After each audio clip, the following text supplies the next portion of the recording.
ไปหูเราเลยไม่จับงงไม่มาตั้งแต่ใหม่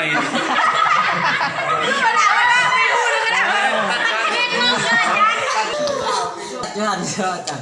ไม่ลงไม่ตัดเลยไปเอาไปหักไหมใช่ไหมมันเล่า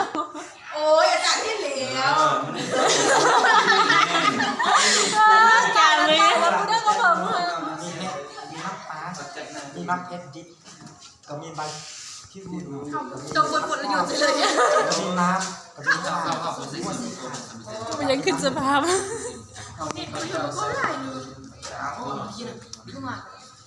มันจะเป็นอะไรเนื้อผลหนาหรือว่าเนื้อจ้ะแกงปลาคาร์แดงมาเลยผลนั้นผลซิมเบอร์นี่นะเบอร์เวียดนามนะไม่แล้วมันแซ่บจัดจิตก็เอาเลยมาได้เรามากตัวใดเปิดเวียนนี่นะอาจารย์ต้องไปซื้อข้าวทานตกกอกอะไรเปิดเวียนนี่รู้แล้วจะตีมันอาหารมันเกี่ยวกับมีคนสื่อเปิดกับหัวผีไว้ขายพอเป็นอาหารประจำหาข้าวเปิ้ลมาเลยมันจะเป็นเจ้าเลยก็เปิ้ลเลยอายุอันแต่ร้านยังไม่ค่ำนะ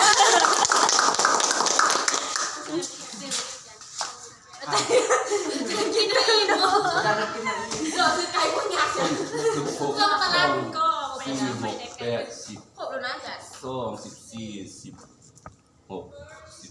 19ครบแล้วจำเนื้อคมนี้ท่าโดนโคตรนกทานโดนโคตรนี่นะ วิสัยเลยดิการวิสัยที่ให้กลุ่มได้10ให้กลุ่มได้2นี่เสร็จแล้วเชี่ยงอาจารย์เนาะถ้าเป็นของแปลกกับกับเจียได้เป็นแซ่บกันเมื่อมีสิ่งก็มาจะเป็นกันจับโอ้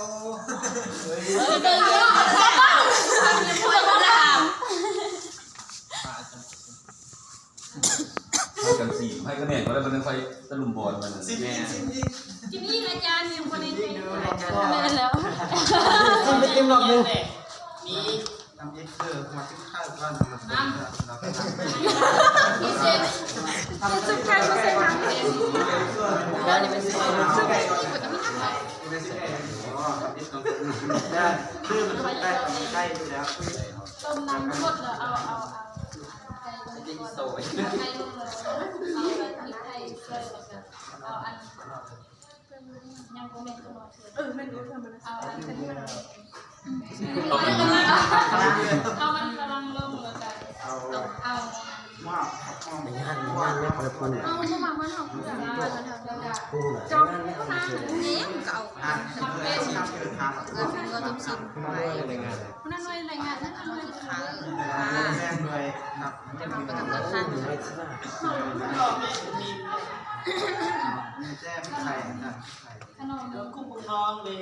ข้าวพุงทองแดงอาบอกเป็นอาหารของประเทศกัมพูชีประเทศหลักๆนี่จะเป็นอาหารพวกจังส่วนมากจะเป็นปลาเนาะพวกเราซื้อปลามาแล้วพวกเราก็มาทอดเก็บทอดแล้วยังเหมือนทอดแล้วพวกเราก็มาฝักให้มันนูนแล้ววันนั้นพวกเราก็เอาไปคนกับอันพริกแกง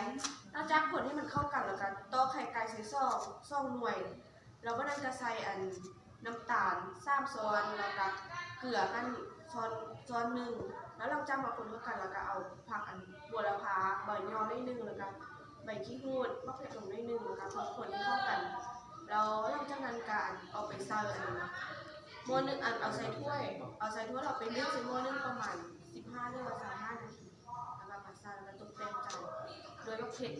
ใบบัวละพากุ้งดองแม่ต้มยำกุ้งอาหารประเทศไทยก็ดูมันทำกับต้มน้ำเขากดเราก็เอาข้า50 คันเลยบางทีเขาต้มมันกดเดียวเราเอาถ้าเขามีน้ำซุปเขาก็เอาน้ำซุปเลยเขาจะใส่เป็นข้าวหน้าต้มยำเลยเพราะว่าเอาให้น้ำซุปมันจะเสียไปเท่านั้นแล้วก็เอาน้ำปลาเกลือใส่แล้วก็นี่เอาน้ำกดเดียวเราก็เอาเห็ดเฟืองเขาจะใส่เห็ดเฟืองถ้ามีเห็ดเฟืองเขาเห็ดนางรมใส่กระไดต่อมาแล้วก็เอามาเค็ดใส่เป็นไว้เลยไว้แล้วต้มมันคนเดียวเราจะมาเอากะทิใส่ถ้ามีนมเขาก็เอานมใส่ถ้ามีกะทิก็กะทิใส่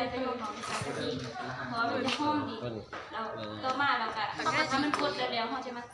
อันเอาปุ่มใส่จากนั้นแล้วเอาปุ่มมันกดแล้วเขาก็มาแต่งจากไว้สุด เบอร์เด้ วัตถุดิบมีเส้นเปิดแล้วก็ซีด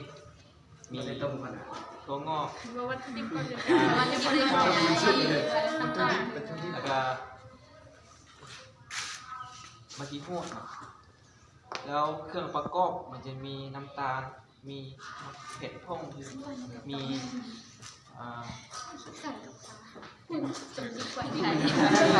ไข่มะนาวมี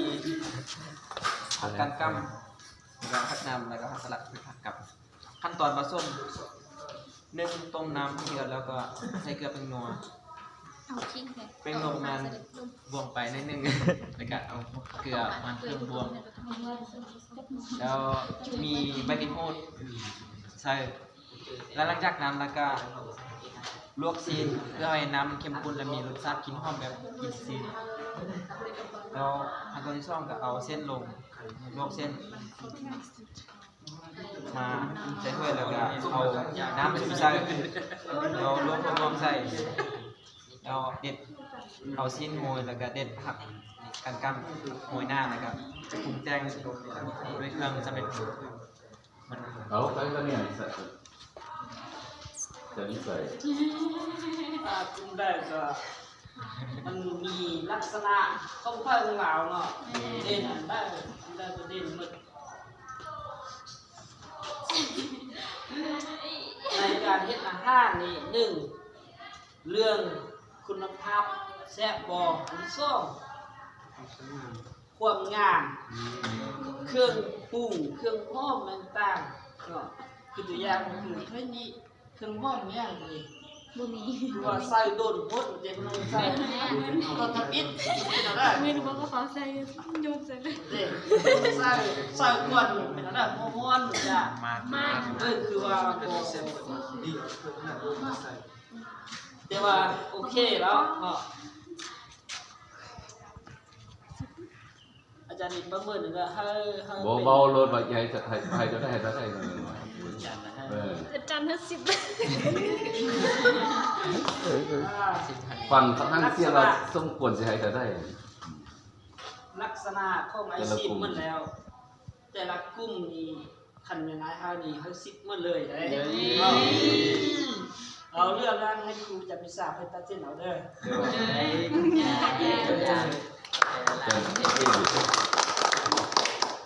แต่สำหรับตาแบบนี้ เราตัวที่ว่า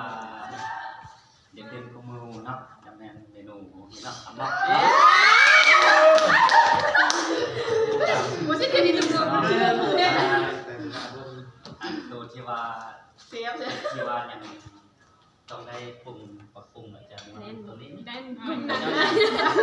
เวลาซุปเนาะอาจารย์กินนี่เรื่องรสชาตินี่ก็โอเคอยู่แต่ว่าเครื่องปรุงของน้องซุปนี่เนื้อนี่มีอะไรมันมีมากมันยังมันฝรั่งกับมักเล่นมาใส่ซุปในซุปข้าวลาวจากบริษัทมักเล่นแต่มันมักหนาว พี่เสื้อยูทูบไล่เลยนะ ไม่ใช่ถึงไลฟ์ผม กับตัวนี้แหละไปทำออกไปละปูตรงนั้นเอาแต่ที่ใส่ไม่เอาเป็นละปูเรียนบอกเอาใส่เนาะใช่ เป็นดอกกาย เอาเท่านั้นแหละเนาะจนช่องเมนูนิกาที่ว่าตัวเด่นกับตัวที่ว่าเนี่ยเนาะ จะตัดขึ้นมาในวันที่ ให้เขาได้สมควรได้แล้วนี่เลย เรื่องเนี่ย อันนี้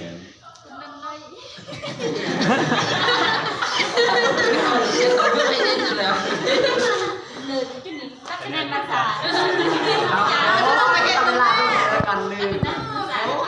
วงเนี่ย คนที่พลาดทัก โอเคสักครั้งจะเรียกว่าฝันแล้วเนาะบรรดาการเจ้าสิบบาท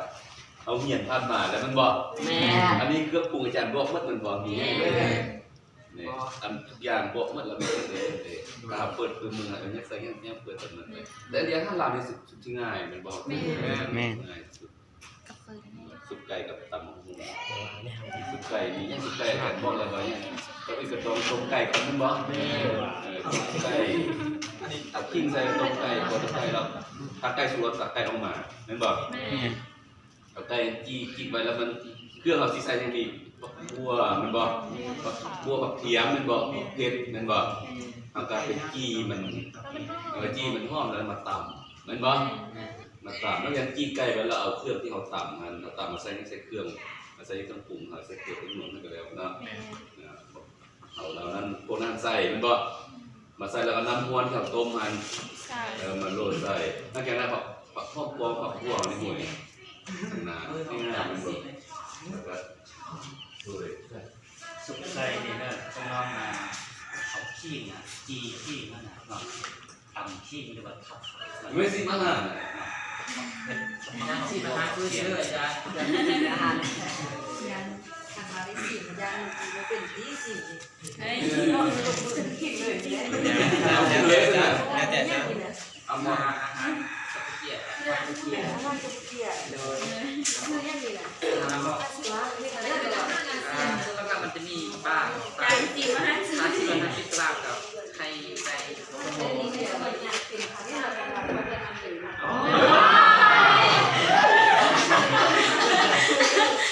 เวลาเลย ที่น่าจะที่ได้สลับ ไปเที่ยงไหน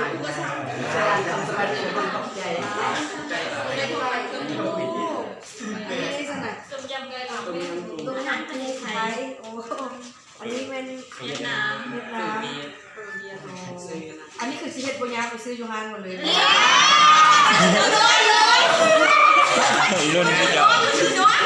กลุ่มที่เจอนะ อันนี้ก็อันเปิดเวียดไม่ได้เลยเนาะต้องให้เด็กมันบอก ดิไม่ต้องนั่ง เลยแก ต้องกินกับผักบอกเสียต้องกินกับเจ้าเก่าฉะนั้นต้องผักใส่หน่อยเสีย นั่นไปนั่นคือหมูปลาโกแม่คือใครที่บุกบ้านเขาเลยก็จะประมาณ น้องก็อธิบายว่าวิธีปรุงเฮ็ดแล้วได้เอาย่างเด้ วิธีปลูกมันเราไปซื้อป่ามาแล้วเราประมาณแค่เอาไปเอาไม่หมดเอามาฝักเป็นมุนๆแล้วหลังจากนั้นเราทำมาป่นกันเด็ดๆพวกมันแก่พวกไข่ไก่นี่เอาผักเอาส่วนของใส่กันใส่เอาไปนึ่ง อันนี้เป็นห้องเดียวเป็นบอล มันจะมีกะทิ นี่คือหมูกรอบมาแม่คือหมูกรอบมาใส่เบอร์ที่หมูกันเลยที่หมูเราที่เราใส่ใส่ เป็นยังไงเป็นพริกแก่ โอ้ เขาเอามาทานหมูปลาเขาคิดไม่หมดเลยก็ใส่ไข่ คุยกันจะนะ ตอนนี้ก็มีบ่นะ นี่ก็มี บวงอยู่มือ เอาเลยเอาเลยเอาเลย เลยอาจารย์ เรียกกินข้าวเหนียวอ่ะ โอ้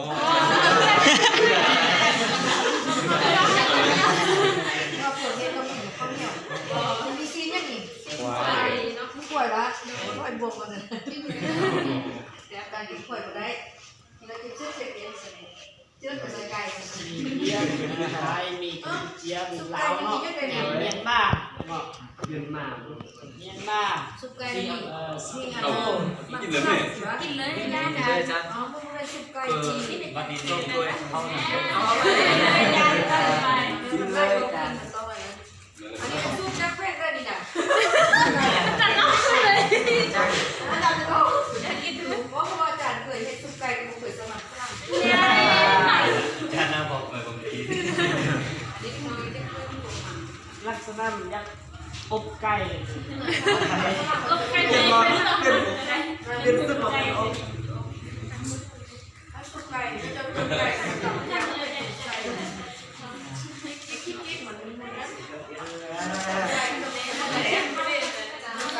เสือจะมีมือมันนะ